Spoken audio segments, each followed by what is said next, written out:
ಬಹುಶಃ ಇನ್ನೂ ಕೂಡ ಅವರು ಸಿನಿಮಾ ರಂಗದಲ್ಲೇ ಇದ್ದೇವೆ ಅನ್ನುವ ಭಾವನೆಯಲ್ಲಿ ಅವ್ರು ಇನ್ನೂ ಕೂಡ ಇರ್ಬೋದು. ಅವ್ರು ತಪ್ಪಲ್ಲ. ಆದರೆ ಇಂಥ ಒಬ್ಬ ವ್ಯಕ್ತಿಯನ್ನ ಶಿಕ್ಷಣ ಸಚಿವರನ್ನಾಗಿ ಆಯ್ಕೆ ಮಾಡಿರ್ತಕ್ಕಂಥ ಈ ರಾಜ್ಯ ಸರ್ಕಾರ, ರಾಜ್ಯದ ಮುಖ್ಯಮಂತ್ರಿಗಳನ್ನ ಇವತ್ತು ಪ್ರಶ್ನೆ ಮಾಡೋದಕ್ಕೆ ಇಚ್ಛಪಡ್ತೇನೆ. ಈ ಒಂದು ರಾಜ್ಯ ಸರ್ಕಾರ ಬಂದ 1 ವರ್ಷದಲ್ಲಿ ಶಿಕ್ಷಣ ಕ್ಷೇತ್ರಕ್ಕೆ ಆದ್ಯತೆ ಅಂತೂ ಕೊಡೋದಕ್ಕೆ ಸಾಧ್ಯ ಆಗಲಿಲ್ಲ. ಉತ್ತಮ ಶಿಕ್ಷಣ ಸಚಿವರನ್ನು ಕೂಡ ಆಯ್ಕೆ ಮಾಡೋದಕ್ಕೆ ಸಾಧ್ಯ ಆಗಲಿಲ್ಲ ಅಂತ ಹೇಳಿದ್ರೆ ಇವತ್ತು ನಮ್ಮ ದುರಾದೃಷ್ಟ ಅಂತಾನೆ ಹೇಳಬೇಕು. ಮತ್ತಿನ್ನೇನು ಕೂಡ ಹೇಳೋದಕ್ಕೆ ಸಾಧ್ಯ ಆಗಿಲ್ಲ. ಬಂಧುಗಳೇ, ಈ ಒಂದು ಸರ್ಕಾರ ಬಂದು 1 ವರ್ಷ ಆಗಿದೆ. ಈ ಸರ್ಕಾರ ಬಂದು ಮೊದಲ ವರ್ಷದಲ್ಲಿ, ಮೊದಲ ತಿಂಗಳಲ್ಲಿ ಮಾಡಿರ್ತಕ್ಕಂಥ ಘನ ಕಾರ್ಯ ಅಂತ ಹೇಳಿದ್ರೆ, ಏನು ನಮ್ಮ ಪ್ರಧಾನಮಂತ್ರಿ ನರೇಂದ್ರ ಮೋದಿಜಿಯವರು ಈ ದೇಶದ ಮುಂದಿನ ಯುವ ಜನತೆ, ಈ ದೇಶದ ಉಜ್ವಲ ಭವಿಷ್ಯವನ್ನು ರೂಪಿಸ್ತಕ್ಕಂಥ ಯುವ ಪೀಳಿಗೆ ಏನಿದೆ, ಅವ್ರಿಗೆ ಒಂದು ಉತ್ತಮ ಶಿಕ್ಷಣವನ್ನು ಕೊಡಬೇಕು ಅಂತೇಳಿ ಒಂದು ಹೊಸ ಶಿಕ್ಷಣ ನೀತಿಯನ್ನ ರೂಪಿಸಿದ್ರು, ನ್ಯಾಷನಲ್ ಎಜುಕೇಶನ್ ಪಾಲಿಸಿ ಅಂತೇಳಿ. ಅಂತ ಉತ್ಕೃಷ್ಟ ಶಿಕ್ಷಣ ನೀತಿಯನ್ನ ಕಿತ್ತಾಕಿ ಮೊಸರಲ್ಲಿ ಕಲ್ಲುಡುಕ್ತಕ್ಕಂಥ ಕೆಲಸವನ್ನ ಮಾಡಿ ಇವತ್ತು ಸ್ಟೇಟ್ ಎಜುಕೇಶನ್ ಪಾಲಿಸಿನ ಅನುಷ್ಠಾನ ಮಾಡ್ತೇವೆ ಅಂತ ಹೇಳಿ ಇವತ್ತು ರಾಜ್ಯದಲ್ಲಿ ಯಾವ ರೀತಿ ಒಂದು ಗೊಂದಲವನ್ನ ನಿರ್ಮಾಣ ಮಾಡಿದ್ದಾರೆ ಅಂತಕ್ಕಂಥ ತಾವೆಲ್ಲರೂ ಕೂಡ ಆಲೋಚನೆ ಮಾಡಬೇಕು. ತಾವು ಆಲೋಚನೆಯನ್ನ ಮಾಡಬೇಕು. ಯಾಕೆಂದ್ರೆ ಶಿಕ್ಷಕರಿಗೆ ಬುದ್ಧಿ ಹೇಳ್ತಕ್ಕಂಥ ಶಕ್ತಿಯ ಭಗವಂತ ನನಗೆ ಕೊಟ್ಟಿಲ್ಲ.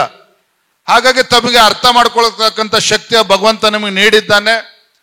ಇವತ್ತು ಯಾವ ರೀತಿ ಶಿಕ್ಷಣ ಕ್ಷೇತ್ರ ಕಲುಷಿತಗೊಳಿಸ್ತಕ್ಕಂಥ ವಾತಾವರಣ ನಿರ್ಮಾಣ ಆಗಿದೆ, ಶಿಕ್ಷಕರ ಪರಿಸ್ಥಿತಿ ಯಾವ ರೀತಿ ಆಗಿದೆ, ಮಕ್ಕಳನ್ನ ಯಾವ ರೀತಿ ನಾವು ನೋಡ್ತಾ ಇದ್ದೇವೆ ಅಂತ ಪರಿಸ್ಥಿತಿಗೆ ಹೇಗೆ ರಾಜ್ಯ ಸರ್ಕಾರ ತಳ್ಳಿದೆ, ಇವೆಲ್ಲವನ್ನು ಕೂಡ ತಾವು ಕೂಡ ಅರ್ಥ ಮಾಡ್ಕೊಂಡಿದ್ದೀರಿ. ನಮ್ಮ CT ರವಿ ಅವರು, ಕಾರಜೋಳ ಸಾಹೇಬರು, ನಾರಾಯಣ ಸ್ವಾಮಿ ಅವರು ಎಲ್ಲವೂ ಕೂಡ ಸವಿಸ್ತಾರವಾಗಿ ಎಲ್ಲ ವಿಚಾರಗಳನ್ನ ಹೇಳಿದ್ದಾರೆ. ಹಾಗಾಗಿ ನಾನು ಇಷ್ಟು ಮಾತ್ರ ಈ ಸಂದರ್ಭದಲ್ಲಿ ಹೇಳ್ತೇನೆ.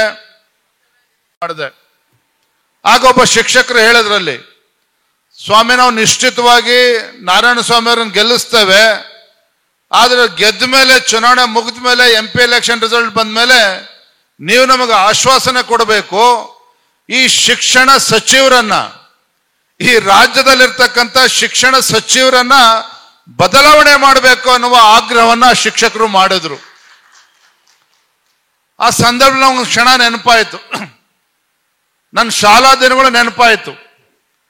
ನಾವು ಶಾಲೆಗೆ ಹೋಗ್ಬೇಕಾದ್ರೆ ನಮ್ಮ ತಾಯಿ ಏನ್ ಮಾಡ್ತಾ ಇದ್ರು, ಎಲ್ಲ ಮಕ್ಳಿಗೂ ಅವ್ರ ತಾಯಂದ್ರು ಏನ್ ಮಾಡ್ತಾರೆ ಅಂತ ಹೇಳಿದ್ರೆ, ನಮ್ಮ ಮಕ್ಕಳು ಶಿಸ್ತಿನಿಂದ ಶಾಲೆಗೆ ಹೋಗ್ಬೇಕು, ಶಿಸ್ತಿನಿಂದ ಶಾಲೆಗೆ ಹೋಗ್ಬೇಕು ಅಂದ್ರೆ ನಮ್ಮ ಬಟ್ಟೆ ಸ್ವಚ್ಛವಾಗಿರ್ಬೇಕು.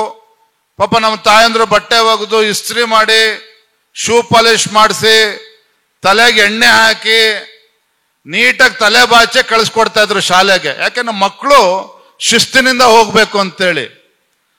ಆದ್ರೆ ನಮ್ಮ ರಾಜ್ಯದ ಪರಿಸ್ಥಿತಿ ಎಲ್ಲಿಗೆ ಬಂದು ನಿಂತಿದೆ ಅಂತ ಹೇಳಿದ್ರೆ, ನೀವು ಶಿಕ್ಷಕರೇನಿದ್ದೀರಿ, ನಿಮ್ಮ ಶಾಲೆಗೆ ಏನಾದ್ರು ನಮ್ಮ ಶಿಕ್ಷಣ ಸಚಿವರು ಬರ್ತಾರೆ ಅಂತ ಹೇಳಿದ್ರೆ, ಅಥವಾ ವಿಧಾನ ಪರಿಷತ್ನಲ್ಲಿ ನಮ್ಮ ವಿಧಾನಸಭೆ ಒಳಗಡೆ ನಮ್ಮ ಶಿಕ್ಷಣ ಸಚಿವರು ಬರ್ತಾರೆ ಅಂತ ಹೇಳಿದ್ರೆ, ಸ್ವಾಮಿ ಶಿಕ್ಷಣ ಸಚಿವರೇ ದಯವಿಟ್ಟು ತಲೆ ಬಾಚ್ಕೊಂಡು ಬನ್ನಿ, ಕಟಿಂಗ್ ಮಾಡಿಸ್ಕೊಂಡು, ಸರಿಯಾಗಿ ಕಟಿಂಗ್ ಮಾಡಿಸ್ಕೊಂಡು, ತಲೆಗೆ ಎಣ್ಣೆ ಹಾಕಿ ನೀಟಾಗಿ ತಲೆ ಬಾಚ್ಕೊಂಡು ಬನ್ನಿ ಅಂತ ಕೆಟ್ಟ ಪರಿಸ್ಥಿತಿಗೆ ನಮ್ಮ ರಾಜ್ಯ ಬಂದು ಮುಟ್ಟಿದೆ ಅಂತ ಹೇಳಿದ್ರೆ, ಈ ನಾಡಿನ ಶಿಕ್ಷಣ ಸಚಿವರಿಗೆ ನಮೋ ನಮಃ ಅಂತ ಹೇಳ್ಬೇಕೆ ಹೊರತು ನಾವು ಇನ್ನೇನು ಕೂಡ ಹೇಳೋದಕ್ಕೆ ಸಾಧ್ಯ ಇಲ್ಲ.